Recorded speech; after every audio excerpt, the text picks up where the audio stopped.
नागरिकका गुनासा, जिज्ञासा, प्रश्न अनि समस्याको उचित र सशक्त उठान गर्ने दिनेश एफएमको खरो प्रस्तुति कार्यक्रम नागरिक सवाल। नमस्कार आदरणीय श्रोता, नागरिक सवालमा म नारायण अवस्थी, प्रविधिमा साथ दिँदै हुनुहुन्छ कल्पनाजी र छोटोजीले।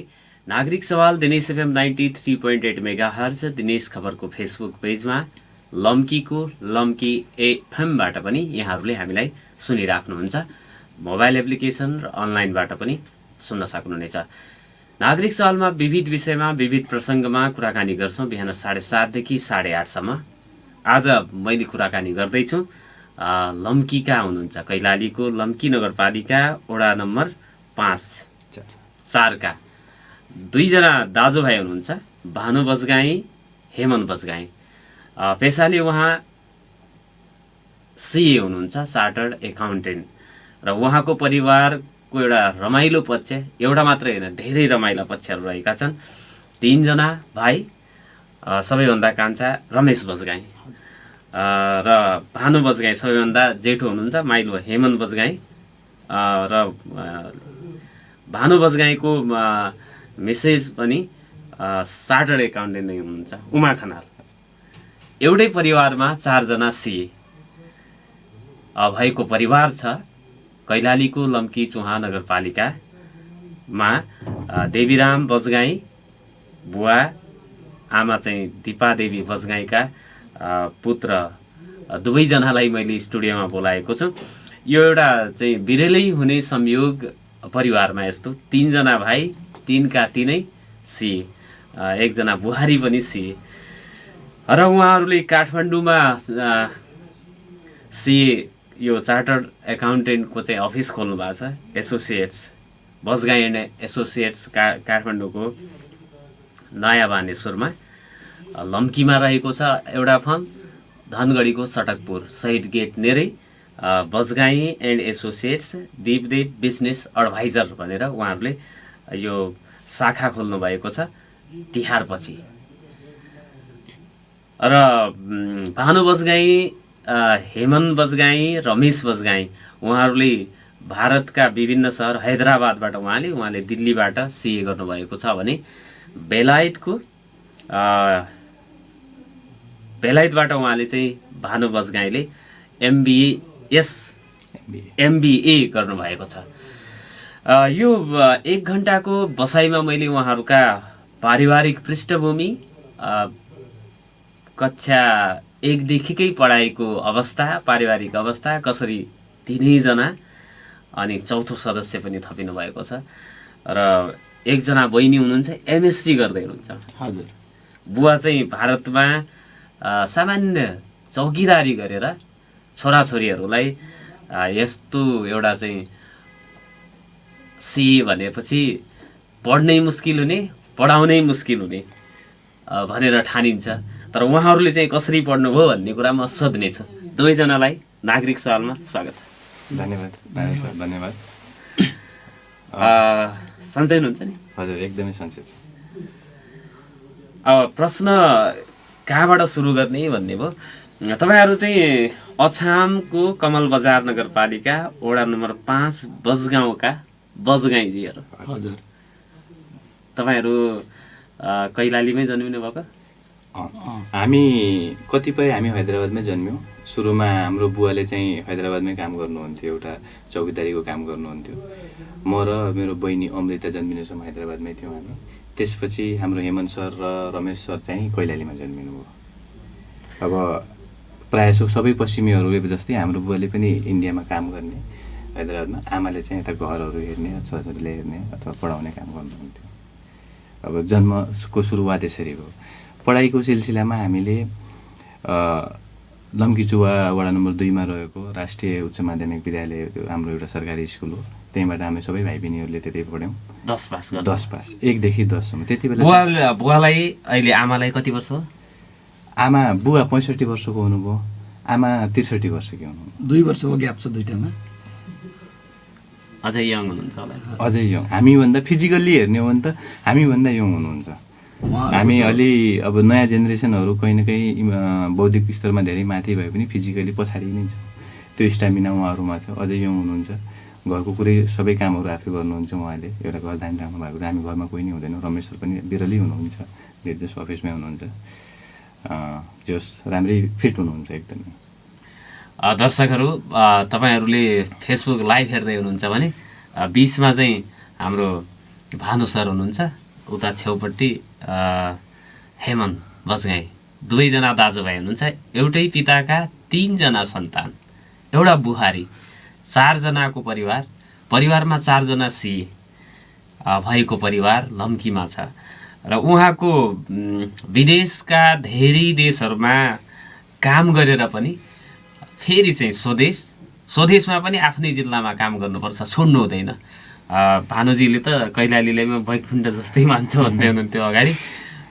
त्यो कुरा छ उहाँहरूको चाहिँ एउटा सोचाइ। यो भनेको सुदूरपश्चिमका लागि सुखद विषय हो।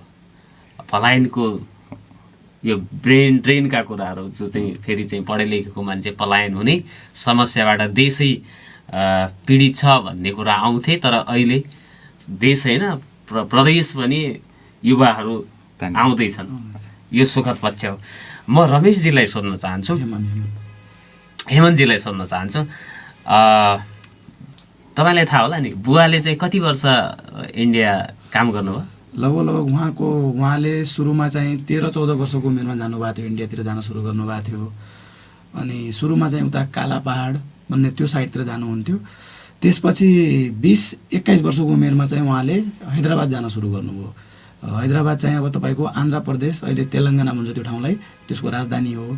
अनि त्यो टाइमदेखि लिएर झन्डै लगभग 3 वर्ष पहिला उहाँ यता नेपालतिर सिफ्ट हुनुभयो। लगभग 35-40 वर्ष जति इन्डियामै उहाँले बिताउनुभयो टाइम।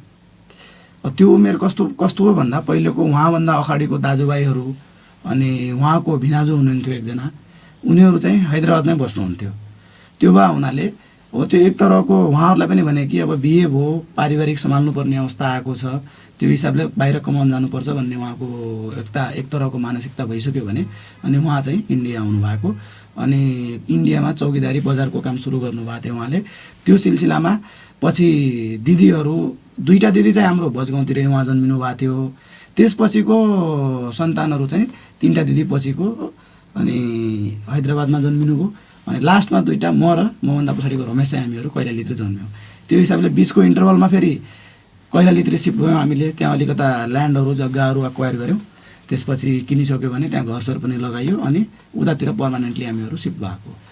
त्यसरी एक तरहले अब जस्तै हाम्रो फ्यामिलीमा 5वटा दिदी 3वटा भाइ, हामी टोटल 8 जना छौँ फ्यामिलीमा।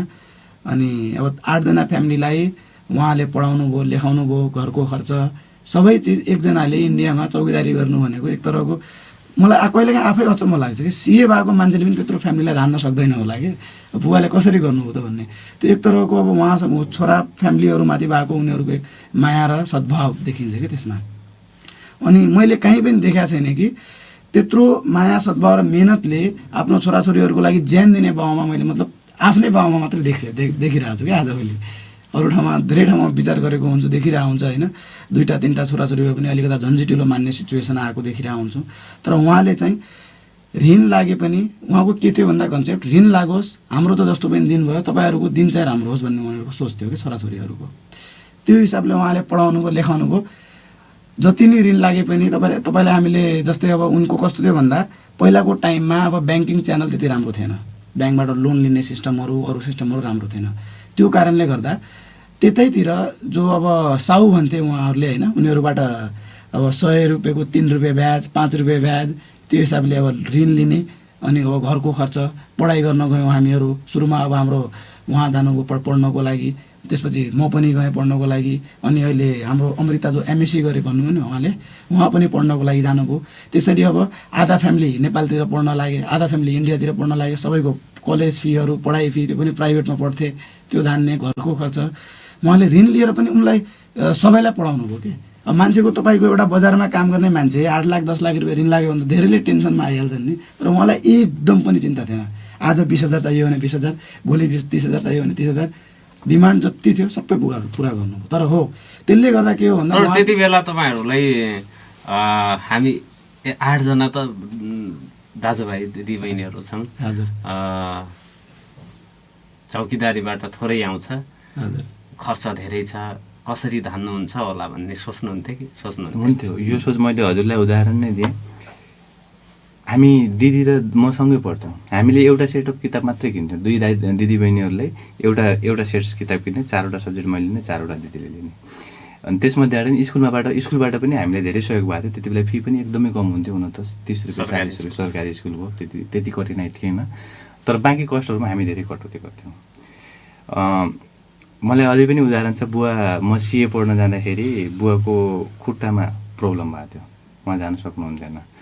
मैले कतिपय कुराहरूमा राति उहाँको कामहरूमा सहयोग समेत गर्थेँ। इक्जामकै टाइममा पनि कुराहरू गर्थ्यौँ। फिल हुन्थ्यो, अब सायद त्यही फिल त्यही आशीर्वाद। तर उहाँले त्यो फिल भए पनि उहाँले हामीले पछाडि कहिले आउनु दिनु भएन, कुनै पनि कुरामा कमी हुन दिनु भएन। यो कमी छ, यस्तो छ, गाह्रो छ भन्ने कुरा चाहिँ तपाईँहरूले सुन्नु परेन, अथवा त्यो मुहारको आकृतिबाट पनि तपाईँहरूले फिल गर्नु भएन? मुखमा अनुहारमा दुखावट कहिले देखिएन, जसले गर्दाखेरि तपाईँहरूलाई अगाडि बढ्नु। यति समेत भन्नुहुन्थ्यो बुवाले, हामी सिए भइसकेपछि मैले अघि हजुरलाई भने लगभग 6 वर्ष काम गरिसकेपछि विभिन्न कन्ट्रीहरूमा, त्यसपछि आएर हामीले यहाँ प्र्याक्टिस गऱ्यौँ। तर बाबाले त यति भन्नुहुन्थ्यो, छोरा हिजो तिमीहरूले काम नगरेर पनि हाम्रो घर चलिरहेको थियो, विदेश किन जानु पर्यो, किन काम गर्नु पर्यो, अहिले नै नेपालमा गएर काम गर्नु छ भने गरे हुन्छ, बरु खर्च यताउति केही गरौँला, लोन लगाउँला, अर्को चिज गरौँला। त्यो हिम्मत थियो कि एउटा, त्यो करेजलाई मैले स्याल्युटै गर्छु। एउटा बिजनेसम्यानको जस्तो करेज थियो उहाँको। उहाँ बिजनेसम्यान हुनुहुन्न, उहाँले पढ्नु पनि भएको थिएन, साथसाथै हुनुहुन्छ। सायद त्यो करेज कहीँ न कहीँ हामीमा पनि आयो। हामीले त्यही करेजले, त्यो आशीर्वादले गर्दा हामी पनि अहिले अघि बढ्न सफल भएका छौँ। त्यो एउटा प्यारेन्टल, आमामा पनि त्यस्तै हो। 8वटा छोराछोरीले म्यानेज गर्नु त्यति इजी थिएन। बुवा हुनुहुन्थेन, घरमा हुनुहुन्थ्यो। गाउँमा विभिन्न किसिमका रूढिवादीहरू छन्, समस्याहरू छन्, यताउता कुराहरू हुन्छन्। बिराम तराईमा अलिकता रोगहरू पनि त्यस्तै किसिमको आउँछ, प्रायः जसो तपाईँको टाइफाइड, मलेरिया यताउति भइरहन्थ्यो। यी कुराहरूलाई सबै म्यानेज गरेर अगाडि छोराछोरीलाई लिएर जानुभयो। उहाँले यति समेत गर्नुहुन्थ्यो कि मलाई अलिअलि किस्सा याद छ। घरमा दुधको कमी हुन्थ्यो कहिलेकाहीँ, भयो भने सबैले खानै पर्ने हुन्थ्यो। मैले पानी मिलाएर सबैलाई चिनी हालेर पनि मिलाएर दिएर खुसी बनाउनुहुन्थ्यो। किनकि केटाकेटीमा त हामी अलि उही नै थियौँ कि, एकदमै शान्त किसिमका केटाकेटी थिएन। टोली भन्दाखेरि अलि धेरै चाहियो भन्ने, लड्ने, अब त्यो एग्रेसिभनेस हुन्छ नि अलिकता, त्यो भएको केटाकेटी थियो। तर त्यो एग्रेसिभनेसलाई पनि एउटा डिप्लोमेटिकली कुलले उहाँले ह्यान्डल गर्नुभयो। त्यसरी आमा चाहिँ कुशल म्यानेजर हुनुहुन्थ्यो। एक्ज्याक्टली, घर हामीले म्यानेज गर्नुभयो, सिकाउनुभयो सबै कुराहरू। सायद दुइटैको कन्ट्रिब्युसन उति नै छ, एकदमै राम्रो तरिकाले कन्ट्रिब्युट गरेर आमा बुवाले दिनुपर्ने प्यारेन्टल र म्याटर्नल एफेक्ट सबै चिज उहाँले पुर्याउनु भयो। त्यसले गर्दा सायद हामी अहिले यो लेभलमा पुग्न सक्यौँ कि हाम्रो ब्याकग्राउन्ड तल भए पनि। अहिले त गाउँमा यो घरमा 4 जना सिए छन् भन्ने होला नि, सबैले चिन्छन्। गाउँमा मात्रै नभएर लगभग त्यो एरियामा सबै ठाउँमा थाहा छ। अहिले त हामीले पनि तपाईँहरू यो जस्तो भानु सरलाई सोधे, यो योजनाबद्ध तरिकाले नै सिए बन्नुभयो या अर्कै पढ्ने सोच थियो, सिए भइयो? अब यसमा के हुँदो रहेछ सर, मान्छेले जे बन्छु भन्छ त्यो सायद बन्नु रहेनछ कि कतिपय कुराहरूमा। त्योभन्दा कतिपय चिजहरू राम्रो पनि राखेको हुन्थ्यो। मैले 1 देखि 10 सम्म लम्कीमा पढेँ, त्यसपछि +2 अलिकता मैले मेरो ब्याकग्राउन्ड पनि ल्याएँ। 10 कक्षा पढिसकेपछि 10 कक्षामा म त्यहाँको स्कुल फर्स्ट पनि हो, सेन्टर 3rd आएको थिएँ। हामी क्लासमा 200-300 जना विद्यार्थी हुन्थ्यो त्यति बेला। पास हुने भनेको हार्डली 6 जना 7 जना, टोटल हामी 300 जनामा 20 जना पास भएको थियो। त्यसमा फर्स्ट डिभिजनमा पास हुने चाहिँ 6 जना थिए। 6 जनामध्येको टप चाहिँ म थिएँ। इन्स्पाइट कि त्यति बेला म बिरामी भएको थिएँ। 10 कक्षा पढ्दाखेरि मलाई टाइफाइड भएको थियो। म लगभग 4 महिना म थला परेँ। त्यो भएर पनि म त्यति माथि आएको थिएँ। त्यसपछि एक्सपेक्टेसन बढ्दो रहेछ। म आफै विद्यार्थी, एउटा त 13-14 वर्षको केटो मान्छे, अर्को यति बिरामी भएर पनि फर्स्ट भयो। अब गाउँ अरूले पनि कुरा गर्छन्, अब छोरालाई त राम्रो ठाउँमा पढाउनुपर्छ, राम्रो चिज पढ्नुपर्छ भन्ने कुरा भइसकेको थियो नि। साइन्स पढ्नु हामी गाउँमा त्यति बेला अब अलि राम्रो पढ्ने विद्यार्थीले पढ्ने भनेको साइन्स नै हुन्थ्यो। कि इन्जिनियरिङको लागि साइन्स पढ्थे, कि डक्टरको लागि साइन्स पढ्थे। साइन्स पढ्न अमृत क्याम्पसमा हामी गयौँ। त्यति बेला मेरो दाजु हुनुहुन्थ्यो, अहिले हाम्रो लम्कीको मेयर नै हुनुहुन्छ महादेवजी। उहाँले मलाई लिएर काठमाडौँमा एउटा कुरा बनाउने, एउटा मलाई बाटो देखाउने उहाँ पनि हो। उहाँले लिएर एडमिसन गराइदिनु भयो अमृत साइन्स क्याम्पसमा, पढियो। अब त्यहाँ यहाँको लागि त म टप थिएँ। अब त्यहाँको लागि चाहिँ 75 जिल्लाको टप आउने रहेछन् त्यो कलेजमा चाहिँ, होइन? सरकारी कलेज भयो। अब म जस्तै नसक्नेहरू त सबै सरकारी नै जान्छ। त्यहाँ तैपनि +2 चाहिँ हाम्रो साइन्स चाहिँ राम्रै भयो मेरो। आइएससी भन्ने थियो, त्यति बेला +2 हुन्थेन। साइन्स पढेँ मैले, एमबिबिएसको तयारी गरेँ। एमबिबिएस मेरो सधैँभरिको सपना भनेको डक्टर बन्ने थियो। मैले त त्यो उमेरसम्मको लागि सपना समयले अथवा परिस्थितिले चेन्ज पनि हुँदो रहेछ।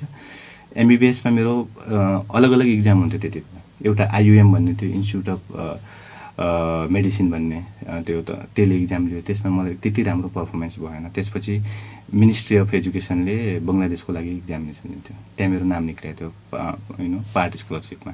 आधा पैसा तिर्नुपर्ने 5 वर्षको लागि 4-5 लाख रुपियाँ, अनि त्योभित्र उनीहरूले 5 वर्ष एमडीमा डक्टर पढाइदिने। अनि अब त्यहाँ सोच आउँछ कि म त जेठो छोरा भए, पछाडि अरू भाइ पनि छन्, बहिनी पनि छन्, उनीहरूले पनि पढ्नुपर्छ। पहिलोमा निक्लेन, दोस्रोमा हाफमा निक्ल्यो पनि हुनसक्छ, फेरि अझै एकचोटि त्यो मन्त्रालयमा त्यहाँ चाहिँ राम्रो निक्लेला। 5 लाख बस्नु भनेको पनि ठुलो एचिभमेन्ट हो, घर जान्न पनि सजिलो हुन्छ भने। म तेस्रो इक्जाम थिएँ, तेस्रो मेरो नाम निक्लेन। नाम ननिक्लिसकेपछि अब मैले त्यतातिर विभिन्न एजुकेसन अपर्च्युनिटीहरू हेरिरहन्थेँ। म कहिले हरेस खान्थिनँ कि एउटा काम भएन भन्दैमा म सित्तिमित्ती छोड्न पनि छोड्दिनँ। तर हुँदै नहुने कामलाई फेरि अब त्यहीँ लागेर झुन्डिने व्यवहार पनि थिएन। र ठिक छ त, यो भएन भने के अरू छ कि भनेर मैले हेरिरहन्थेँ। एजुकेसन कन्फरेन्सहरू हुन्थ्यो, त्यहाँबाट मैले बुझेँ कि एउटा सिए भन्ने पढाइ राम्रो छ, लगानी कम हुन्छ, अनि यसको अपर्च्युनिटी पनि राम्रो छ, अलिक गाह्रो चाहिँ छ भन्ने हो। अनि त्यो गाह्रो भन्नु पनि गाह्रो चिजमा फेरि मलाई कहिले लाग्थ्यो जहिले पनि म च्यालेन्जिङ चिजहरू एक्सेप्ट गर्न म त्यति एकदमै इन्थुजियाज्म हुन्थ्यो कि। त्यो हिसाबले मैले सिएको बारेमा बुझिसकेपछि अनि त्यहाँ सिए कोचिङ पढ्ने एउटा इन्स्टिट्युटमा गएँ। उहाँलाई अब यस्तो यस्तो कुरा छ, मलाई अलिक कन्सेसनमा पुऱ्याउनु पऱ्यो भनिसकेपछि उहाँले भन्नुभयो अब सबै फ्यामिली ब्याकग्राउन्ड सबै बुझिसकेपछि हजुरको त बुवा नै उता हुनुहुँदो रहेछ, अनि अरू आफन्त पनि रहेछन्, हाम्रो धेरै जसो आफन्तहरू हैदराबादमा छन्। तपाईँले इन्डियाबाट पढ्दा राम्रो, किनकि यता पनि पढ्यो भने पनि भोलि इन्डिया जानुपर्छ, अनुभवको लागि जानुपर्छ, अर्को चिजको लागि जानुपर्छ। इन्डिया ठुलो इकोनोमी छ, त्यहाँबाट पढेर आयो भने यता राम्रो हुन्छ, अनि इन्डियाको चाहिँ इन्टरनेसनली पनि एक्सेप्टेड छ सबै ठाउँमा भन्ने भइसकेपछि मैले बुवालाई खबर गरेँ।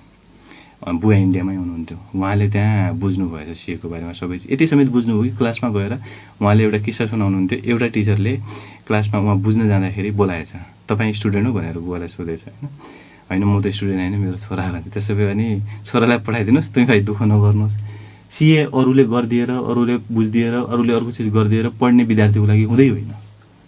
यदि ऊ ट्यालेन्टेड हो भने उसले आफै आउँछ, उसलाई भन्नुहोस् आइज भन्नुहोस्, आउँछ, बुझ्छ, सब चिज गर्छ, गरिहाल्छ। यदि बुझ्न सक्दैन भने उसले सिए पढ्न पनि सक्दैन, तैँले त्यसको लागि मेहनत नगरे हुन्छ भनेर बुवालाई गाइड गरेर उसले एडभाइस दियो कि। त्यति एउटा कुरा बुझिदिएर हामीलाई विकल्प बनाइदिनु, खर्च लाग्दो रहेनछ, यो बाहिरका हावा कुराहरू रहेछन्।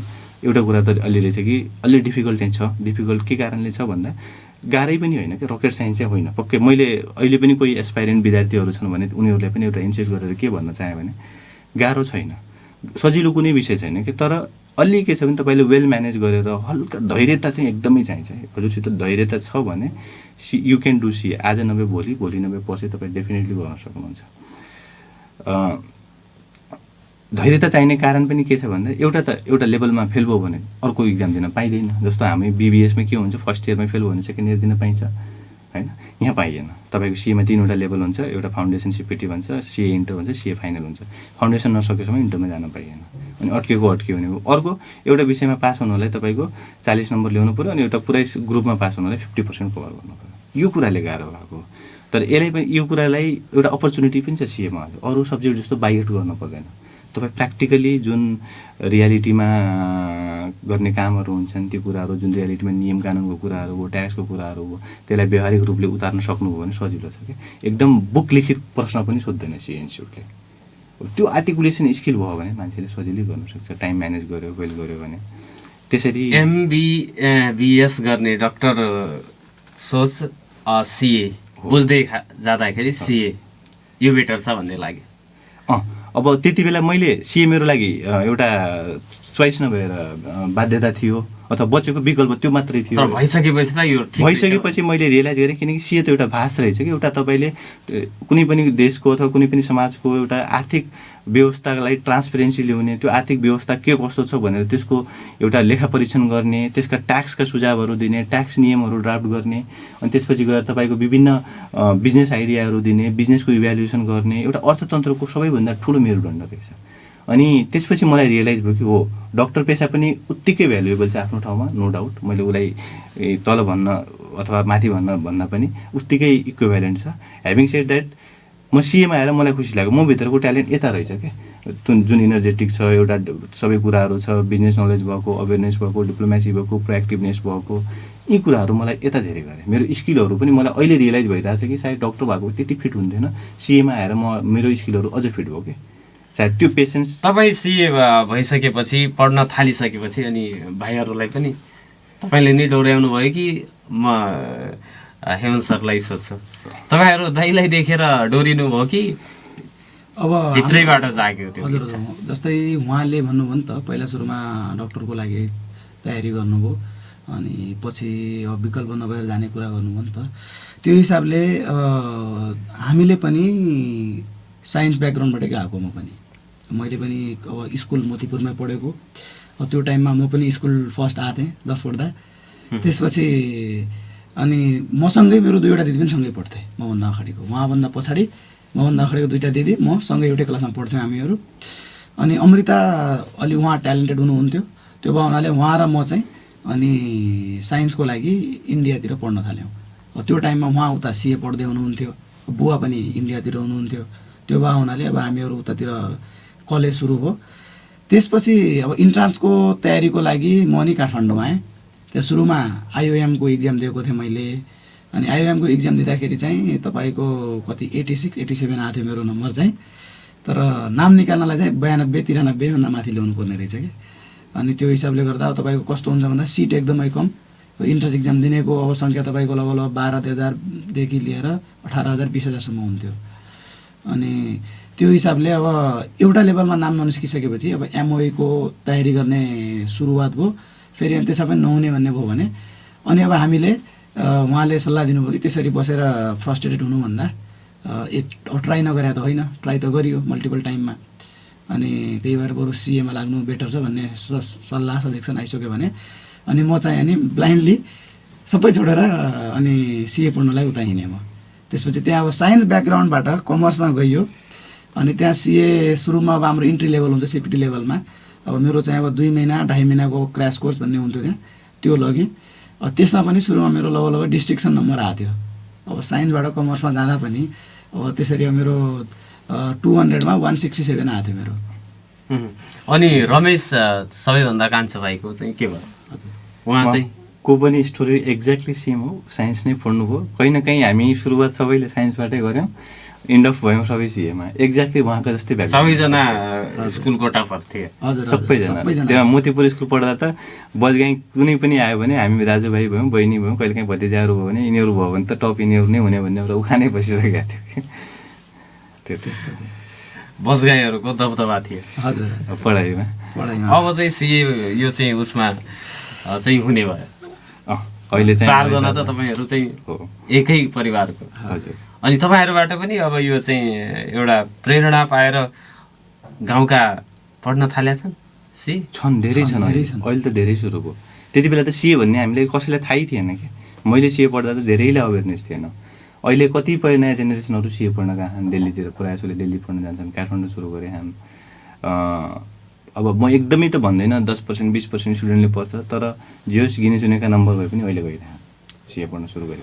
गाउँकै भन्दा पनि हाम्रो फ्यामिलीमै भान्जाहरू भाइहरू अनि उनीहरूले धेरैले अब हाम्रो पढेको देखेर अनि उनीहरूलाई पनि एक तरहको आजभोलि के हो भन्दा पहिलाको टाइममा हामीसँग अनलाइन अवेरनेस थिएन कि, जो तपाईँको इन्टरनेट कनेक्टिभिटी अनि त्यो कुरा थिएन। अब आजभोलि तपाईँको स्मार्टफोन आयो, इन्टरनेट कनेक्टिभिटी राम्रो छ, अब तपाईँको फेसबुक पेजहरूमा अनि अब लाइभ सेमिनारहरू युट्युबहरूमा जब सबैले बुझे नि सिएको बारेमा, अब कस्तो कस्तो हुन्छ पढाइ अनि के कुराहरू सिकिन्छ भन्ने थाहा भयो भने अनि एउटा त अब हामीहरूलाई पनि अब फ्यामिलीको मान्छे पनि देखे, अब यसको लाइफस्टाइल यस्तो छ, यसले यसरी यसरी काम गरिरहेछ भन्ने कुरा। अर्को अब सिएको बारेमा उनीहरूले पनि बुझे, अनि त्यो हिसाबले अनि हाम्रो फ्यामिलीमै पनि धेरै मान्छेहरू सिएमा अहिले जोइन भइरहेको। आदरणीय श्रोता, यहाँहरूले नागरिक सवाल सुनिराख्नु भएको छ र नागरिक सवालमा संवादको लागि मैले लम्कीचुहा नगरपालिका घर भएका दाजुभाइ भानु बजगाई र हेमन्त बजगाईलाई निम्त्याएको छु कुराकानी गर्नको लागि। दुवैजना सिए हुनुहुन्छ र उहाँको कान्छो भाइ रमेश बजगाई पनि सिए हुनुहुन्छ। भानु सरको श्रीमती पनि सिए नै हुनुहुन्छ, उमा खनाल, र हेमन्त सरको चाहिँ श्रीमती बिजनेसको स्टुडेन्ट हुनुहुन्छ? नहीं, उहाँ चाहिँ अहिले वाणिज्य ब्याङ्कमा काम गर्छन्। वाणिज्य ब्याङ्कमा काम गर्ने भनेपछि एउटै फिल्डमा हजुर हजुर। पुरै परिवार छ। बाँकी संवाद मैले गर्नेछु विदेशको अनुभव, विदेशमा पढाइ समेत गरी विदेशमा सिएकै कुरा गर्ने हो भने भानु सरको 10 वर्षको अनुभव, हेमन्तजीको चाहिँ सरको 5 वर्षको अनुभव छ र विदेशका धेरै देशहरू घुमेको अनुभव पनि छ।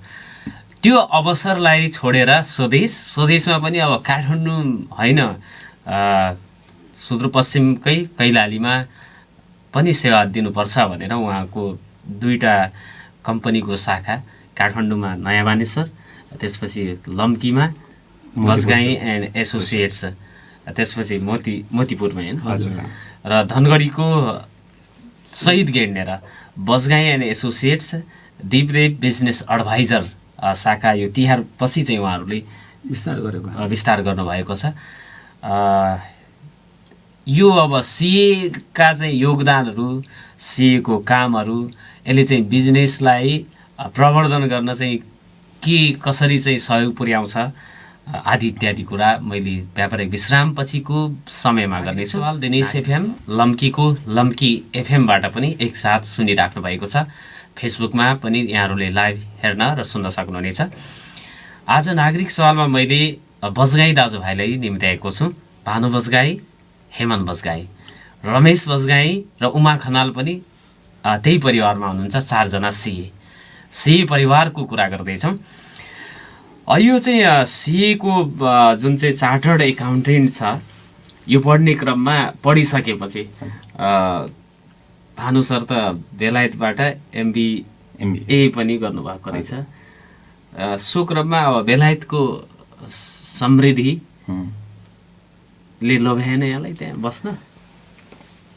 लाइफ स्टाइल हेर्ने पनि धेरै इजी छ। मैले बेलायत मात्रै नगएर पहिला मैले मेरो सिए पास भइसकेपछि कुरामा आएँ। मैले इन्डियामा काम गरेँ। इन्डियामा EY भन्ने एउटा तपाईँको बिग 4 कन्सल्टिङ फर्म हो। बिग 4 भनेको वर्ल्डमै 4वटा ठुलो अडिट फर्महरू छन्। 185-180 कन्ट्रीहरूमा यिनीहरूको ब्रान्चेस छ। त्यही मैले काम गरेँ, बेङ्गलोरमा काम गरिरहेको थिएँ। त्यहाँ पनि उनीहरूले विभिन्न प्रोजेक्टहरूमा मलाई विभिन्न कन्ट्रीमा पठायो। त्यो बेलायत MBA गर्नुभन्दा पहिला त्यता सिस्टमहरू छ, सबै सोफिस्टिकेटेड छ। एउटै मान्छेले बिजनेस भनौँ न $1 ट्रिलियन $1 बिलियन बिजनेस रन गरिरहेको छ।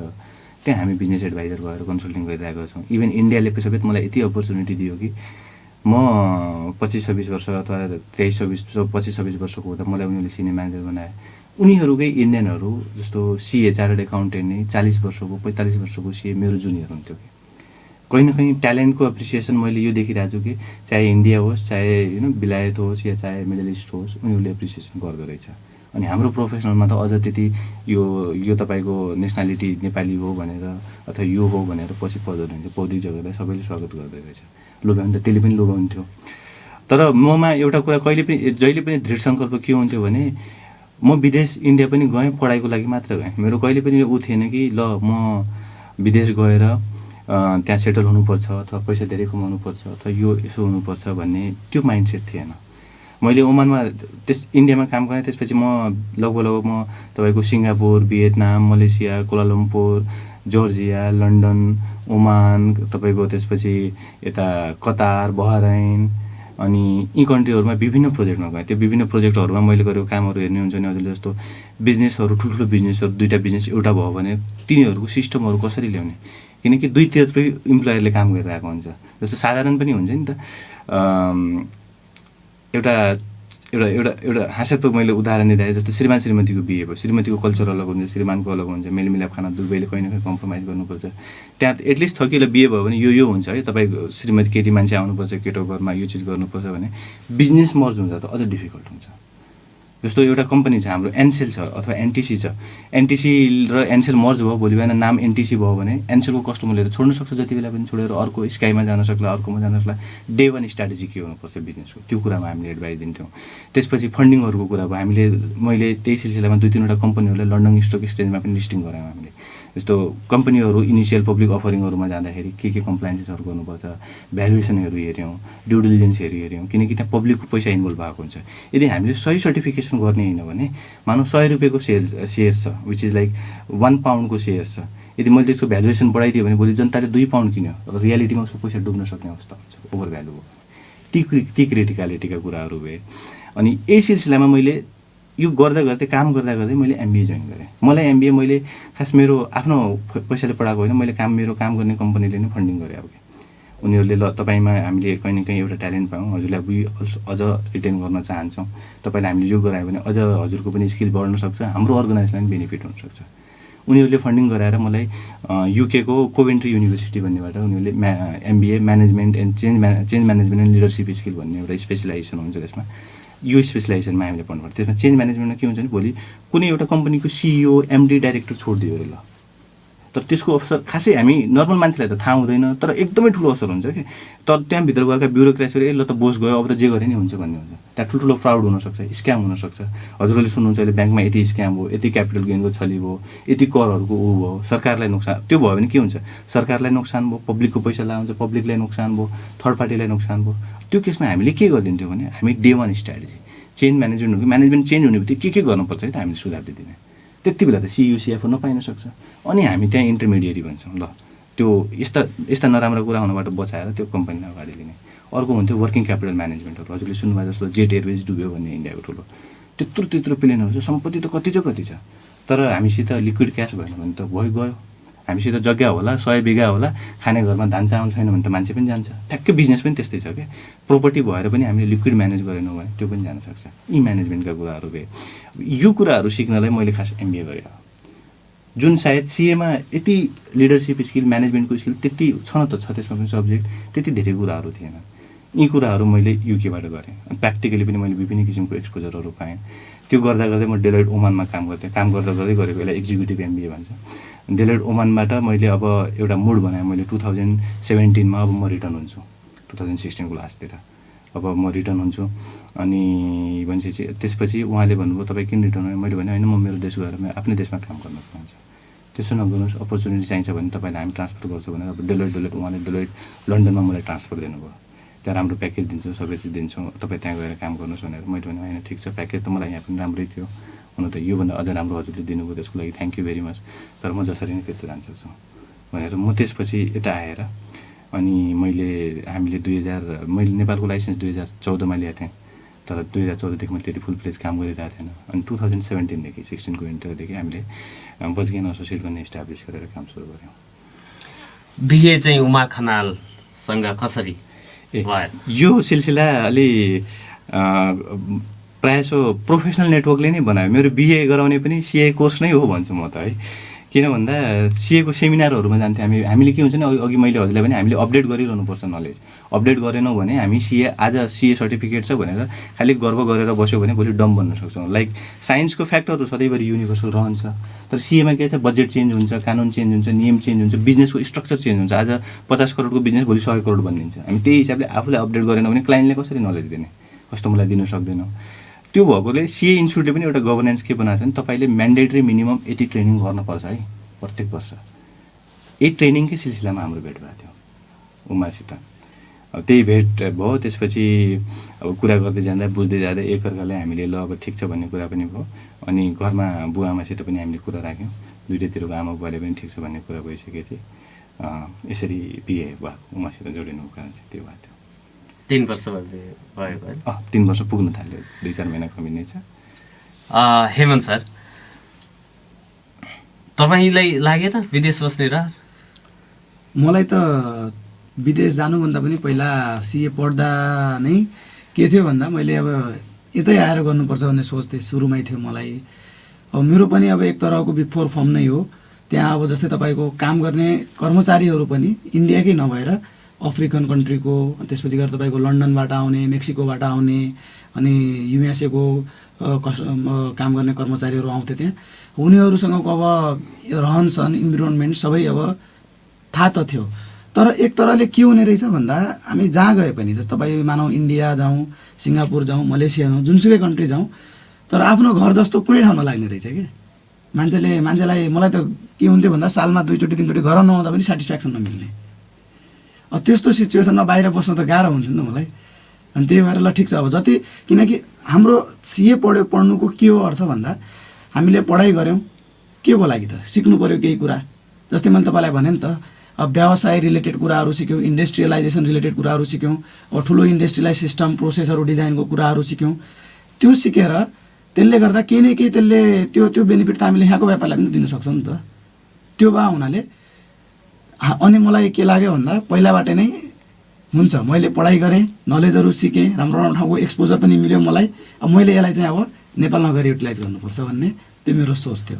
त्यो भए हुनाले हो बाहिरतिरको कल्चर राम्रो लाग्थ्यो, उनीहरूको फ्रिडम, स्वतन्त्रता, बिहेभियरहरू, रिस राग भन्ने केही नै हुँदैन त्यहाँ। तपाईँ रिसाउनुहोस्, गाली गर्नुहोस्, उनीहरू यति कुल हुन्छन् कि केही नै भन्दैनन्। अब कति राम्रो, मतलब त्यहाँको अब तिनीहरूको सिस्टम नै त्यस्तो भए हुन्छ कि बोल्दाखेरि पनि तपाईँले केही काम गलत गर्नुभयो भने पनि उहाँहरूले कति राम्रो बोलीले मतलब भन्नुहुन्छ, मतलब यसरी गर्नु हुँदैन, यसरी गर्नुपर्छ भनेर होइन।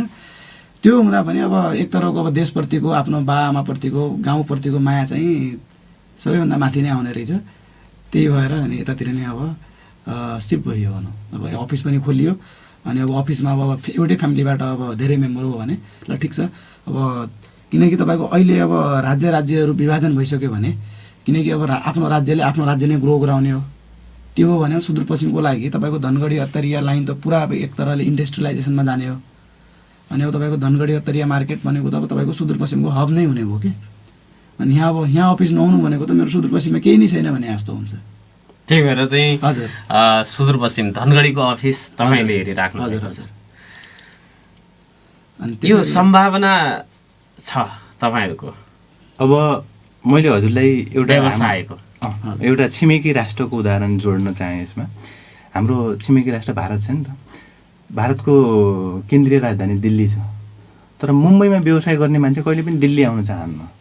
अथवा तपाईँको अहिले नयाँ सिटीहरू बेङ्गलोर, हैदराबाद भयो, जहाँ आइटीलाई जसलाई साइबर सिटी भन्छ, त्यहाँ काम गर्ने मान्छे नै आउन चाहन्न। किन भन्दा त्यहाँ उसको घर भएर पनि होइन, बाहिरकै मान्छे पनि त्यहाँ गयो भने आउन चाहन्न। बिकज त्यो बिजनेस धेरै छ क्या। दिल्लीमा एउटा पोलिटिकल क्यापिटल मात्रै भयो। कमर्सियल हब त तपाईँको मुम्बई छ, अनि आइटी सेक्टरमा, सर्भिस सेक्टरमा बेङ्गलोर छ, हैदराबाद छ। ठ्याक्कै हामी एउटा राजनीति, नेपालको राजनीति पनि त्यही पाटा ल्याएको छ कि अहिले हामी सङ्घीय व्यवस्थामा आएको छौँ। अहिले पनि म यति समेत भन्छु कि जस्तो हाम्रो काठमाडौँमा धेरै कर्पोरेट हाउस मात्रै छ। म्यानुफ्याक्चरिङ भनेको प्रोडक्सन गर्ने, उत्पादन गर्ने, डिस्ट्रिब्युसन गर्ने, प्रोसेसिङ गर्ने हबहरू सबै तराई रिजनमा छ। चाहे पूर्वी तराई हो, पश्चिम तराई हो। अनि बिजनेस किन छैन होइन? Point number 1। Point number 2, business के हो भने चाहिँ बिजनेस त कस्टमर हो नि त। कस्टमर पब्लिक त सबै चिज अझ हाम्रो तराई एरियामा, पूर्वी पश्चिमी तराईहरूमा यहाँ पनि छ। धनगढी त यति समेत लाग्छ कि मलाई एउटा अपर्च्युनिटी के छ, अरू राज्यमा पोलिटिकल राजधानी र कमर्सियल राजधानी अलग अलग छन्। जस्तो नेपालगञ्ज एउटा कमर्सियल राजधानी छ, त्यसको पोलिटिकल राजधानी अर्को ठाउँमा छ। अत्तरियामा हाम्रो पोलिटिकल राजधानी भएकोले यसमा त के हुन्छ भने 2-3वटा बजेटहरू पनि सबै ठाउँ एउटै ठाउँमा हुन्छ कि यति ग्रो हुन्छ। अघि मलाई हेमन्त सरले भनिराख्नु भए जस्तै यहाँ चाहिँ तपाईँको अझै पनि हामी जस्तो 50वटा सिए फर्म आयो भने पनि खपत छ क्या। किनकि अहिलेसम्म जसले अडिट गरिरहने उनीहरूले सिएको एउटा भनौँ न खालि एउटा जुन मिनिमम कम्प्लायन्स हो, लेखा परीक्षण भन्ने मात्रै गरिरहने। सिए त्यति मात्रै होइन, उहाँ एउटा देशको अर्थतन्त्रको मेरुदण्ड हो। अर्थतन्त्रलाई कसरी विकास गर्ने, अर्थतन्त्रलाई विकास गर्न जस्तो मैले के सेवा गर्न सक्छु? मैले यहाँ राजनीति गर्न सक्दिनँ, तर मैले के गर्न सक्छु भने यहाँको अर्थतन्त्रलाई उकास्न, यहाँको व्यापारीहरूलाई सहयोग गर्न सक्छु, बिजनेसम्यानहरूलाई उनीहरूलाई बिजनेस आइडिया दिन सक्छौँ, गाइड गर्न सक्छौँ, कोच गर्न सक्छौँ, ट्याक्स कन्सल्टिङहरू गर्न सकिन्छ, ट्याक्स प्लानिङ गर्न सकिन्छ। म यति समेत भन्छु कि कतिपय व्यापारीहरूलाई मैले के सुझाव दिन चाहन्छु भने उहाँ ट्याक्स अफिसरदेखि डराउनुहुन्छ अथवा ट्याक्स तिर्न डराउनुहुन्छ, त्यो गलत हो कि। बिजनेस ठुलो बनाउनुहोस्। मार्जिन खाने हामीले बिजनेस ठुलो बनाएर भोल्युममा लिने हो, ट्याक्स घटाएर अथवा ट्याक्स इभेस्ट गरेर होइन। सरकारले ट्याक्स तपाईँ इभेस्ट गर्दै नगर्नुहोस्। हजुरको बिजनेस सानो छ भने मैले तपाईँलाई 6वटा, 100वटा, 50वटा एक्जेम्सन दिएको छु भनेर उसले तपाईँलाई हामीले छुट दिएको छु भनेको चाहिँ त्यो छुटहरू पत्ता लगाउनुहोस्, त्यो छुटहरू लिनुहोस्, नियम हिसाबले बसेर बिजनेस गर्नुहोस्। अहिले पहिला छैन, अब नेपालमा पनि विभिन्न सिस्टमहरू इन्टिग्रेट भइसक्यो। हिजो के हुन्थ्यो, ब्याङ्कमा एउटा तपाईँले फाइनेन्सियल दिनुहुन्थ्यो, तपाईँले सरकारको लागि अर्को दिनुहुन्थ्यो, त्यसपछि वाणिज्य अथवा उद्योगको लागि अर्को दिनुपर्थ्यो। अहिले तिनीहरूको सिस्टम समेत इन्टिग्रेट भइसकेको छ कम्प्युटरमा, एउटै चिज हाल्नुपर्ने हुन्छ। अनि सम्पत्ति शुद्धिकरणको नियमहरू छ अहिले। हजुरले जस्तो अहिले कर तिर्नु भएन भने पनि भोलि तपाईँ ठुलो व्यापारी हुनुहोला, अरबपति बन्नुहोला, सम्पत्ति शुद्धिकरण आयो भने त्यति बेला त सोध्छ तपाईँले यो सम्पत्ति कहाँबाट आयो, अनि सम्पत्ति त कहीँबाट आयो भने त कमाइबाट आयो, कमाइबाट आयो भने तपाईँले ट्याक्स तिर्नुभयो कि भएन, ट्याक्स तिर्नु भएन भने सम्पत्ति शुद्धिकरणमा त तपाईँको इम्प्रिजनमेन्ट, जेल म्यान्डेटरी नै छ।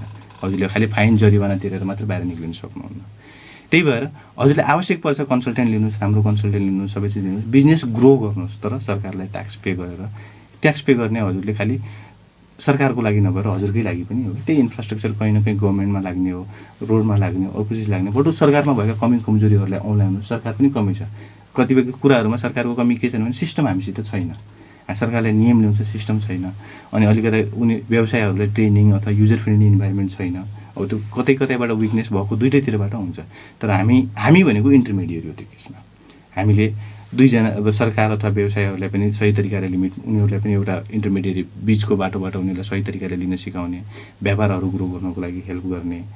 अनि अब यहाँ धनगढीको क्षेत्रमा त अघि उहाँले भने जस्तै एउटा अब यो पोलिटिकल र कमर्सियल राजधानी एउटै ठाउँमा नि बिजनेस ग्रो हुने अपर्च्युनिटी धेरै छ। अब तपाईँको यहाँ सुदूरपश्चिमको लागि मैले देखेको एउटा अहिलेसम्मको च्यालेन्जेस के छ भने एउटा हामीले हाम्रो राम्रो हेल्थ सेक्टर इस्टाब्लिस गर्न सक्यौँ भने, अनि एउटा दुइटा एजुकेसन सेक्टर अहिले पनि गरिराखेको छ। हामीले एजुकेसन सेक्टर इस्टाब्लिस गऱ्यौँ भने हामी कहाँ राम्रो म्यान पावर आउँछ। नेपालभरिमै सुदूरपश्चिमको रिसोर्स सबैभन्दा डिसिप्लिन छ क्या, सबैभन्दा अनुशासित रिसोर्स। मैले त नेपालको विभिन्न मसित 45 जना कर्मचारी छन् हाम्रो अफिसमा, सबैसित काम गरेर हुन्छ नि त। सुदूरपश्चिमको रिसोर्स मैले भन्छु सबैभन्दा डिसिप्लिन छ, सबैभन्दा हार्ड वर्किङ छ भने भोलि यहाँ किन इन्भेस्टमेन्ट नआउने। यहाँको व्यापारीहरूलाई म यति समेत भन्छु कि सरकारले कैलालीलाई एसइजेड एरिया भन्छ कि, एसइजेड भनेको तपाईँको स्पेसल इकोनोमिक जोन भन्छ, ट्याक्स एक्जम्पसन दिएको एरियाहरू छ। हजुर तिर्न चाहनुहुन्न त्यो एरियामा बिजनेस गर्नुहोस्। महेन्द्रनगरलाई स्पेसल इन्डस्ट्रियल डेभलपमेन्ट जोन घोषणा गरेको छ कतिपय ठाउँहरूमा, त्यो ठाउँमा काम गर्नुहोस्। 10 वर्षसम्म ट्याक्स नतिर्नुहोस्, 5 वर्षसम्म ट्याक्स नतिर्नुहोस्। हजुरलाई छुट दिएको छ। उसले पनि किन दिएको छ? तपाईँ अर्थतन्त्र बढाउनुहोस्, तपाईँ बिजनेस गर्नुहोस्, अर्थतन्त्र बढाउनुहोस्, 5-10 जनालाई रोजगारी दिनुहोस्, अर्को चिज गर्नुहोस्। यो सबै स्किमहरू छन्, नभएको छैन। खालि हामी त्यसलाई आउन सकिरहेको छैन। आदरणीय श्रोता, नागरिक सवाल सुनिराख्नु भएको छ। 8:15 भएको छ, 16 मिनेट भइसकेको छ। तपाईँहरूको कुनै अब व्यापार व्यवसाय गरिराख्नु भएको र गर्न चाहनुहुने कसैले यदि सुनिराख्नु भएको छ आजको संवाद भने हामीसँग संवादको लागि 2 जना दाजुभाइ सिए हुनुहुन्छ, 2 जना। उहाँको परिवारमा 2 जनाहरू, 1 जना भाइ र 1 जना हाम्रो चाहिँ भानु सरको श्रीमती उमा खनाल बजगाई पनि सिए नै हुनुहुन्छ। 4 जनाको परिवार छ। बजगाई एन्ड एसोसिएट्स चटकपुरमा शहीद गेटनेर उहाँहरूको चाहिँ अफिस पनि रहेको छ। दिपदेव बिजनेस एडभाइजर पनि रहेको छ। 091-410-216 मा फोन गरेर यहाँहरूले कुनै जिज्ञासा छ भने सोध्न सक्नुहुनेछ भनेर म अनुरोध गर्न चाहन्छु हाम्रा श्रोताहरूको लागि। 091-410-216 मा फोन गरिदिनु होला। र सधैँ जसो हामी 8:15 पछि तपाईँहरूको फोन कलको लागि हाम्रो चाहिँ स्टुडियोको टेलिफोन नम्बरको लाइन खुला गर्ने गर्दछौँ। त्यो मैले यहाँहरूलाई जानकारी गराएँ। र चाहिँ हेमन्त सरलाई सोधेँ मैले, यो सिए पढिसकेपछि यो त सीमित व्यक्तिले मात्रै पढ्ने, सीमित सङ्ख्यामा त्यो उपस्थिति बजारमा सिएहरूको भइसकेपछि त त्योभन्दा बढीले पढ्यो भने त बेरोजगार भइएला भन्ने प्रश्नहरू पनि आउँछन्, त्यस्तो हुन्छ? यो यस्तो छ सर, तपाईँको जसरी सिएको नम्बर बढ्छ नि, व्यापार व्यवसाय पनि त्यसै गरी बढ्ने हो।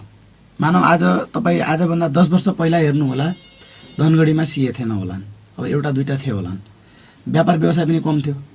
अब अहिले व्यापार व्यवसाय तपाईँको बढिरहेछ, त्यो अनुसार सिएको नम्बर पनि बढिरहेछ। पछि त यहाँ के हुनेवाला छ भन्दा, मानव तपाईँको धनगढी एरिया डेभलप भयो, जस्तै म तपाईँको लम्कीको कुरा गरेँ, लम्की भयो, सुखड भयो, यस्तो ठुलो नगरपालिका एरिया पनि तपाईँको के हुन्छ त उपमहानगरपालिकामा जानेछ। किनकि तपाईँको जनसङ्ख्या बढ्ने हो, विकासका इन्डस्ट्रीहरू पनि हाम्रो यो एरियामा बढ्ने हो। किन पहाडी एरियामा तपाईँको राम्रो ट्रान्सपोर्टको व्यवस्था छैन, तपाईँको राम्रो अब पानी इलेक्ट्रिसिटीको व्यवस्था छैन भने त्यो इन्डस्ट्री इस्टाब्लिस गर्न धेरै गाह्रो छ। त्यही भएर इन्डस्ट्री इस्टाब्लिस हुने भनेकै एरिया तराई एरिया हो। यो एरियामा जति हाम्रो इन्डस्ट्री बढ्दै जान्छ त्यति सिएको डिमान्ड नै बढ्ने हो। त्यही भएर अपकमिङ डेजमा सिएको नम्बर बढे पनि अनि हामीहरूको त्यसले त्यो अनइम्प्लोइमेन्ट हुने कुरो आउने छैन। किनकि अहिले यति रेसेसन भएको छ कि मतलब यति सिएको रिक्वायरमेन्ट छ कि यहाँ तपाईँको, मैले अझ भने नि त तपाईँलाई, यदि 40-50 जना अरू पनि आउने हो भने यहाँ तपाईँको डिमान्ड अझै नै रहनेछ भन्ने। अब अपकमिङ डेजमा तपाईँको इन्डस्ट्री पनि बढ्ने हो। त्यसैमाथि अहिले त तपाईँको स्टेट वाइज डिभिजन भइसकेको छ। अब हर कुराको इन्डस्ट्री मेन अफिसहरू तपाईँको धनगढीदेखि लिएर अत्तरी एरियामा आउने हो। त्यो भयो भने त सबैले सिएको रिक्वायरमेन्ट रेज गर्नेछन् कि, अनि त्यही भएर सिएको डिमान्डमा चाहिँ त्यसरी कमी होला भन्ने चाहिँ मलाई लाग्दैन। भानु सर, यो व्यापारमा लगानी गर्दा के हुन्छ, कस्तो क्षेत्रमा लगानी गर्नुपर्छ, अब सरकारको पोलिसीहरू, बजेटको अवस्था, ट्याक्सको चाहिँ यो पोलिसीमा भइराखेको परिवर्तनलाई पनि तपाईँहरूले व्यापारीहरूलाई भनिदिनु पर्ने हुन्छ। यो त्यसरी भनिराख्दाखेरि हरेक व्यापारीले तपाईँहरूसँग परामर्श त म्यानुअल्ली लिइराख्नुपर्ने हुन्छ होला नि। यसमा के छ भने मैले अझ साधारण उदाहरणलाई जोडेर मैले यसको उत्तर दिन चाहेँ। हामीले घर बनाउँछौँ, घर बनाउँदाखेरि हामीले कहीँ न कहीँ एउटा इन्जिनियरको एटलिस्ट पहिला थिएन, आज त डिजाइन लिन्छौँ नि त। किन लिन्छौँ भने इन्जिनियरले फी लिन्छ, तर 16वटा पिलर लाग्ने होइन भने उसले भन्छ लाग्दैन, अननेसेसरी खर्च नगर्नुहोस्, 13वटा अथवा 9वटामा बन्छ भने बन्छ घर। यहाँ सिमेन्ट धेरै हाल्नुहोस्, यहाँ सरिया कम हाल्नुहोस्। मैले घर बनाउँदा लिनुपर्छ किनकि म इन्जिनियर अथवा त्यो सिभिल साइन्सको विज्ञ भएन। एक्ज्याक्टली बिजनेसमा पनि त्यही छ। बिजनेसमा हजुरले विज्ञहरूको सुझाव लिनै पर्छ। विज्ञमा सिए त छँदैछ, तपाईँको फाइनान्स सम्बन्धी, वित्तीय कारोबार सम्बन्धी सबै सुझावहरू सिएले दिन्छ। सिए मात्रै नहोला, हजुरले जस्तो मान्नुहोस्, उदाहरणको लागि कुनै इन्फ्रास्ट्रक्चर बनाउने, पुलहरू बनाउने, अर्को चिजहरू बनाउने बिजनेस हजुरको छ भने त्यहाँ हजुरलाई इन्जिनियर पनि विज्ञ चाहिन्छ। तपाईँको वातावरणमा केही असर पर्छ भने, ठुलो फ्याक्ट्री यताउति छ भने इन्भाइरोमेन्ट स्पेसिलिस्टहरू पनि चाहिन्छ। त उसले के गर्छ भने डेफिनेटली हजुरबाट केही शुल्क लिएला, तर हजुरलाई आउने पछिको केही लसहरूलाई उसले प्रिभेन्ट गरिदिन्छ। र अहिलेकै अवस्थामा कति म्याक्सिमाइज गरेर कमाउने त्यो पनि गरिदिन्छ। हामी कहाँ मैले कतिपय क्लाइन्टहरू कस्तो आउँछन् भने, जस्तो हामीलाई ज्वरो आयो भने के गर्छौँ, हामी एक दिनमा ट्याब्लेट खान्छौँ, त्यो दिन पनि सन्चो भने अर्को दिन आउँछ, अर्को दिन फेरि अझ एउटा दुईवटा ट्याब्लेट खान्छौँ, तेस्रो दिनमा एकदमै सिरियस भयो भने जान्छौँ कि ठ्याक्कै हाम्रो लागि पनि त्यति नै च्यालेन्जिङ छ, त्यति नै त्योभन्दा बढी नै होला, कम च्यालेन्ज हाम्रो करियरमा पनि व्यापारमा। उहाँहरूले पनि धेरै जसो क्लाइन्टहरूले पहिला आफै ट्राई गर्नुहुन्छ, कहीँ न कहीँ यता ट्याक्समा फसिसकेका हुन्छ, उतातिर बिजनेसमा फन्ड रोकिसकेका हुन्छ, वर्किङ क्यापिटलमा च्यालेन्ज गरिसकेका हुन्छ, अनि लास्ट मोमेन्टमा ल भएन भने चाहिँ चार्टर्ड एकाउन्टेन्टमा पुग्नुहुन्छ। अब हामीसित फेरि त्यो लास्ट मोमेन्टमा के छ भने टाइमिङ पनि कन्स्ट्रेन्ट छ। त्यही भएर सिएको एउटा हाम्रो लाइफस्टाइलै कस्तो छ भने पिक के कहिले काहीँ एकदम माथि हुन्छ, कहिले काहीँ तल। माथि भनेको त हामीले 24 घन्टा नि काम गर्नुपर्छ। अल्टिमेटली त मैले कहीँ न कहीँ उहाँको बिजनेस भनेको एउटा अर्थतन्त्रमा कहीँ न कहीँ टेवा पुऱ्याएको छ। कतिपय ल 50 जना हुन्, 100 जना हुन्, इम्प्लोयरलाई जागिर दिएको छ। मेरो लागि पनि ल एउटा अपर्च्युनिटी, बिजनेस अपर्च्युनिटी हुन्छ, त्यसलाई ठिक गर्नु मेरो जिम्मेवारी हुन्छ, नैतिकता। एउटा हामीले बिजनेस इथिक्स भन्ने पर्छ यी सन्दर्भमा। सिएमा पनि उसले के भन्छ भने रात किन नलागोस्, दिन किन नलागोस्, तपाईँले आयो भने गर्नुपर्छ। अब यसमा मेरो सुझाव के हुनसक्छ, हजुरले कहिले पनि गर्दाखेरि ब्लाइन्डली नगर्नुहोस्। कतिपय सुझावहरू लिनुहोस्, लोन फन्डिङ लिनुहोस्, प्रोजेक्सनहरू सही गर्नुहोस्, बिजनेस फिजिबिलिटी एनालाइसिसहरू गर्नुहोस्, जहाँ जहाँ एक्सपर्ट पर्छ हजुरको लेभलको बिजनेसको एक्सपर्टहरू सुझाव लिनुहोस्। यस्तो होइन कि एक्सपर्ट तपाईँले कर्मचारी नै राख्नुपर्छ भन्ने छैन। तपाईँले आवश्यक अनुसार सुझावहरू लिनुहोस्। यी सबै कुरा गरेर अनि बिजनेस प्लान गर्नुहोस्।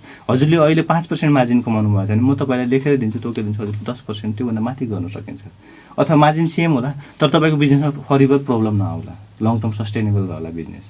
सेकेन्ड कुरा, हजुरले अझ ठुलो बन्न चाहनुहुन्छ भने कहीँ न कहीँ सबैलाई लिएर समेटेर जानै पर्छ क्या। सबैलाई समेट्नु भनेको मान्छे त एउटै हो नि, हजुर बिजनेस गर्ने एउटै होला, तर ठुलो बनाउनु छ भने त अनि हात त 10 हुनु पऱ्यो। 10 हात बनाउनु एउटा व्यवस्थित सिस्टम हुनु पऱ्यो, व्यवस्थित अर्गनाइजेसन हुनु पऱ्यो, व्यवस्थित तरिकाको कन्ट्रोल हुनु पऱ्यो। अब सही तरिकाले सरकारहरूलाई पनि तपाईँहरूले गर्नुपर्ने जिम्मेवारी पुरा गर्नु पऱ्यो। सरकारसित पनि आवश्यक पऱ्यो भने सही किसिमको अनुदान अथवा सहयोगहरू लिन सक्ने हुनु पऱ्यो। यी सबै चिज गर्नलाई सबैको आवश्यकता पर्छ। तपाईँलाई सिएको आवश्यकता पर्न सक्छ, तपाईँको बिजनेस सम्बन्धी स्पेसिलिस्टको आवश्यकता पर्न सक्छ, सेयर होल्डरको आवश्यकता पर्न सक्छ। कतिपय त बिजनेसम्यानहरू पनि हुन्छन्, उहाँसित आइडिया सबै चिज हुन्छ तर फन्डिङ हुँदैन। व्यवस्था छ फन्डिङको। तपाईँ पब्लिक लिमिटेड बनाएर अब इनिसियल पब्लिक अफरिङ गरेर बिजनेस गर्नुहोस्। आज एउटा व्यक्तिको पैसाले त कसैले बिजनेस गर्दैन नि त, सबै जनताको पैसाले गर्ने हो। हामीसित बिजनेसम्यान भयो भने पैसा सफिसियन्ट छ। हामीले सुनिरहेको हुन्छ फलानु आइपिओ खोल्यो, त्यहाँ त ओभर सब्सक्राइब हो, मलाई सेयर मिलेन। यसको मतलब के त? मलाई सेयर नमिल्नु भनेको नेपालमा पैसा रहेछ के, लगानी छ, तर बिजनेस गर्ने मान्छेको कमी छ।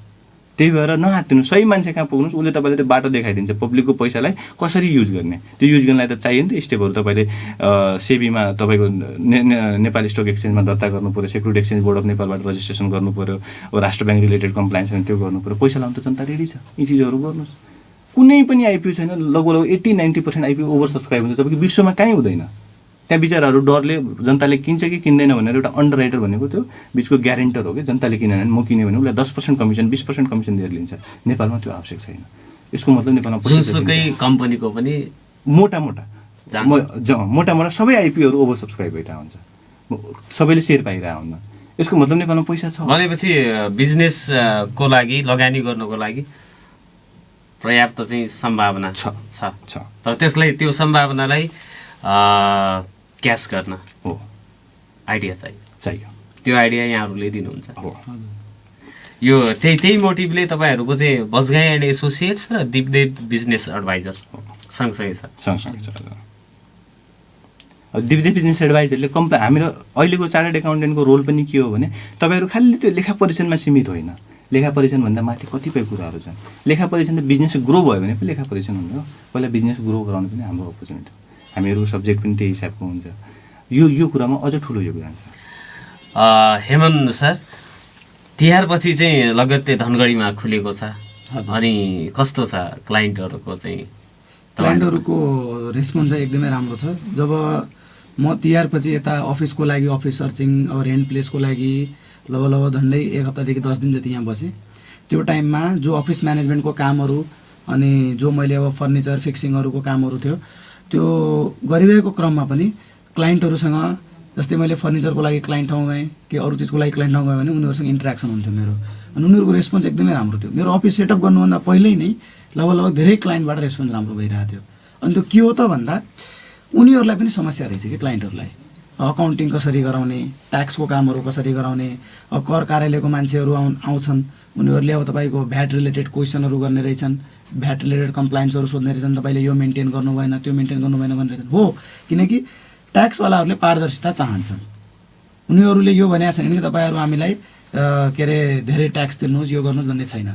तपाईँको बिजनेसको खाताहरू राम्रोसँग मेन्टेन गर्नुहोस्, अनि खाता मेन्टेन गरेर राम्रो तरिकाले ट्याक्स प्लान गर्नुहोस्, अनि जति पनि ट्याक्स तपाईँहरूले तिर्नुपर्ने एउटा दायित्व भन्छ त्यो चाहिँ हामीलाई तिर्नुहोस् भन्ने अब एउटा गभर्मेन्टको नियम छ। त्यो अब हामीहरूले जस्तै ट्याक्सहरू ल हो अकाउन्टिङहरू पढेको छ, हामीहरूलाई थाहा छ है। अब सबै व्यापारीहरूलाई त्यो गाह्रो हुन्छ थाहा हुन, किनकि उनीहरूको त माइन्ड मेन्टालिटी के हुन्छ भन्दा मैले कहाँ लगानी गर्ने, कसरी लगानी गर्ने, अनि कुन मान्छेहरूसँग मैले कलेक्टिभली समूह बनाएर लगानी गर्ने भन्ने त्यो उनीहरूसँग अब आइडिया हुन्छ। त्यो भए हुनाले अब धेरै व्यापारीहरूले अब मलाई सुरुमा यहाँ आएको बेलामा लगभग 10 देखि 12 दिनभित्रको रेस्पोन्स उहाँहरूले भन्नुभयो कि सर हाम्रो यस्तो यस्तो समस्या भएको छ, अब यसलाई कसरी समाधान गर्नु पऱ्यो भनेर सोध्नुहुन्थ्यो उहाँले। अनि उहाँहरूले भन्नुहुन्थ्यो कि अब करको मान्छेले कहिले चाहिँ अब हामीलाई अब टिडिएसको काम गर्नु पऱ्यो, फाइल गर भन्छन्, कहिले एसएसटी फाइलिङ गर्नुहोस् भन्छन्, कहिले अब अहिले त तपाईँको रिसेन्टली एउटा भिसिटिएस भन्ने आएको छ त्यो फाइल गर भन्छन् होइन। त्यसले गर्दा के हुन्छ भन्दा अनि मैले भन्ने हो तपाईँहरूको काम जस्तै जस्तै अब उहाँहरूको के छ भन्दा व्यापारीले यदि ट्याक्सको काम भ्याटको काममा लाग्ने हो भने अनि व्यापार एक्सपान्सन कसले गर्ने त, ठुलो कस्टमरहरूसँग डिल कसले गर्ने। जस्तै अब उहाँहरूले भ्याटको काम ट्याक्सको काममा अल्झिनु हो भने त कस्टमर गयो उता। त्यो भए हुनाले के व्यापारको कुरा होस्, इन्जिनियरको कुरा होस् या डक्टरको कुनै पनि फिल्डमा कुनै पनि व्यवसायमा अलग अलग किसिमको कन्सल्टिङको रिक्वायरमेन्ट छ।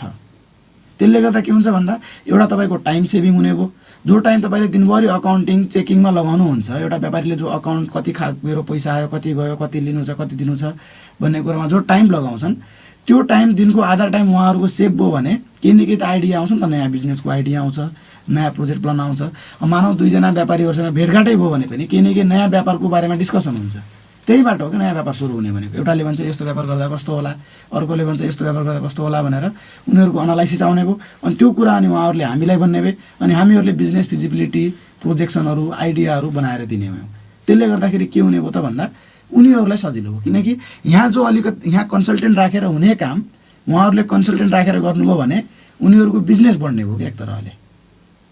भनेपछि व्यापार क्षेत्रको अथवा बिजनेस क्षेत्रको इन्जिनियर हो तपाईँहरू। हजुर, त्यो सम्भावना देखाइदिनुहुन्छ र त्यो सम्भावना काम गर्ने दौरानमा देखेका समाधानका उपायहरू पनि एड्रेस गर्न तपाईँहरूसँग तपाईँहरूको स्किलले सहयोग गर्छ व्यवसायहरूलाई।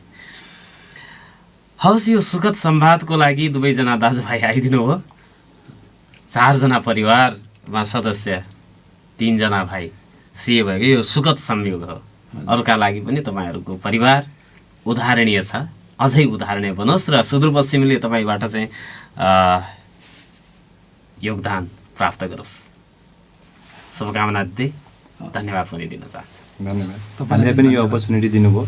यहाँ रहेका यङ जेनेरेसनलाई एउटा मैले कुरा अझै रिपिट के गर्छु भने सम्भावना नेपालमा धेरै छ। हामी खालि देशभक्ति भन्दा पनि सम्भावना पनि धेरै छ, अपर्च्युनिटी पनि धेरै छ, धेरै कुराहरू गर्न सकिन्छ। तपाईँले विदेशमा कमाउने भन्दा धेरै कमाइ पनि गर्न सक्नुहुन्छ, राम्रो प्रतिष्ठा अथवा सबै कुरा पनि कमाउन सक्नुहुन्छ। यो मैले एउटा युवाहरूलाई मेसेज दिएँ। विदेश नजानुहोस्, एउटा त्यो सिस्टमेटिक तरिकाले विदेश नजाउँ, नेपालमै केही गरौँ। र यहाँ व्यापार गर्न चाहनेहरूलाई नि मैले भन्छु सुदूरपश्चिममा यहाँ पनि अपर्च्युनिटी धेरै छ। मैले एउटा सुदूरपश्चिम अथवा एउटा समृद्धि सुदूरपश्चिम हामीले नै मिलेर बनाउने, कसैले बनाउँदैन। अहिले त केन्द्र सरकारले पनि भनिदियो तपाईँको सुदूरपश्चिम तपाईँ बनाउनुहोस्, राज्य बनाउनु भनेको के भने हजुरको काम हजुर गर्नुहोस्, हजुरको लोकल तपाईँको स्थानीय तह तपाईँ गर्नुहोस् भने चाहिँ हामी सबै मिलेर बनाऊँ, सबैको साथले अघि बढ्न सक्छ। मैले एउटा दृढताका साथ भन्छु कि यहाँ युवाहरूको लागि राम्रो ठाउँ छ, व्यापारीहरूको लागि सुदूरपश्चिम बेस्ट प्लेस हो भन्दै हजुरले पनि हामीलाई यो अपर्च्युनिटी दिनुभएकोमा धेरै धेरै धन्यवाद तपाईँलाई दिनेश। हस्, धन्यवाद। आदरणीय श्रोता, भोलि अर्को विषयवस्तु र प्रसङ्गमा कुराकानी गर्ने बाचाका साथ मलाई पनि बिदा दिनुहोस्। नमस्कार, शुभ दिन।